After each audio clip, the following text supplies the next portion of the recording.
आज चल, नाहीतर थोबाड फोडून टाकेन तुझा. चल जवाब. आज काय तो मोक्ष करून टाक.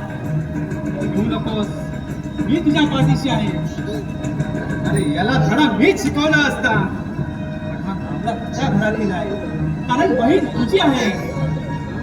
सर्जेराव, काय म्हणायचंय तुला? मला खूप काही बोलायचं आहे. ते बाहेर या घरात नाही. ते बोले फक्त आनंद.